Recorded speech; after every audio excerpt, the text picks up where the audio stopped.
Olá pessoal, tudo bem com vocês?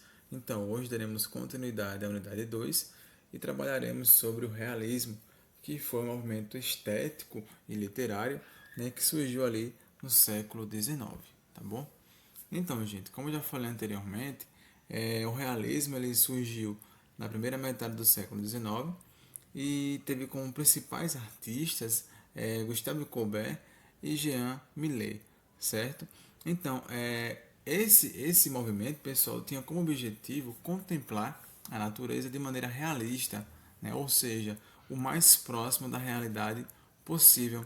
Então, esses autores eles vão buscar, inicialmente, retratar um pouco da França daquele período, pois na arte pessoal aí desse contexto, o mundo passou a ser observado como ele é de fato, sem pretensão de representar o heroísmo ou mascaramento da realidade e do que poderia ser considerado feio ou inadequado, mas ao contrário, em tom engajado de crítica social. Então, com isso, eles queriam de toda forma, retirar da arte o exagero emocional e dramático que existia no romantismo e partir para um mundo real, o mundo no qual eles viviam. Tá certo, gente? Aqui tem uma pintura de Ernest Meissonier, uma representação, na verdade, dos detalhes da violência ocorrida durante as revoltas de 1848 na França, no contexto ali, da Primavera dos Povos, que marcou a luta, das camadas sociais sem posses, trabalhadores, integrantes da classe média, republicanos e socialistas.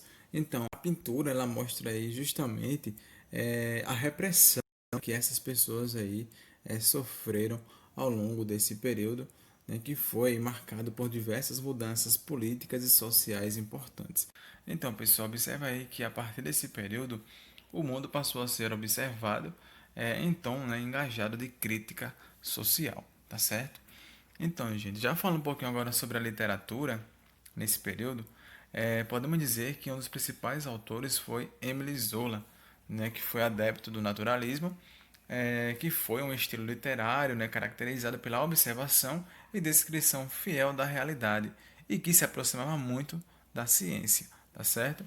Então, o escritor francês não só escreveu com objetividade o comportamento humano, como também trouxe à literatura um tom de denúncia das péssimas condições de trabalho da classe operária, das pessoas que viviam ali nas indústrias, certo?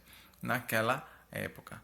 Tá bom, gente? Então, apesar de serem bem próximos, os estilos realista e naturalista são diferentes em alguns pontos, certo? O primeiro deles, pessoal, é que o naturalismo é um estilo derivado do realismo, mas enquanto no realismo o ser humano interage com a sociedade, no naturalismo ele é retratado como um produto social, ou seja, o ser humano é o resultado da própria sociedade, de seus vícios e de suas virtudes, tá bom? Na literatura brasileira, um exemplo clássico aí de literatura naturalista é o romance O Cortiço, de Aloísio de Azevedo, tá certo? Então, eu coloquei aqui para vocês algumas características da pintura realista, que ela trouxe aí um novo olhar para os trabalhadores, certo, gente?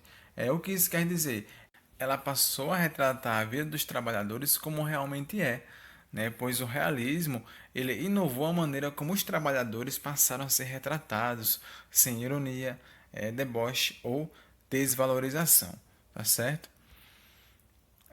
Ela também envolveu questões sociais, tá bom, gente? Pois a presença de trabalhadores nas obras realistas era considerada por parte da crítica da época como uma forma democrática da arte.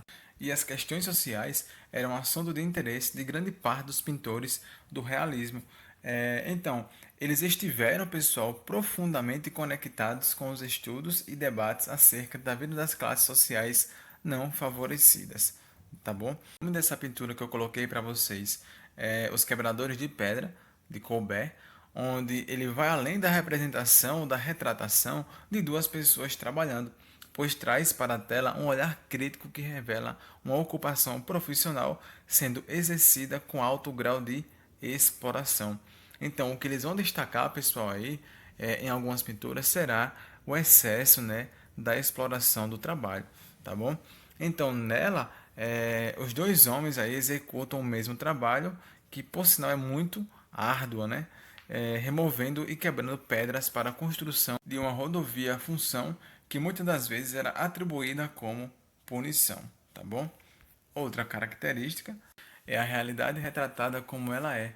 Colbert, né, ou Colbert, acreditava que a arte deveria mostrar o mundo como ela é, ainda que isso significasse retratar os problemas e as injustiças sociais.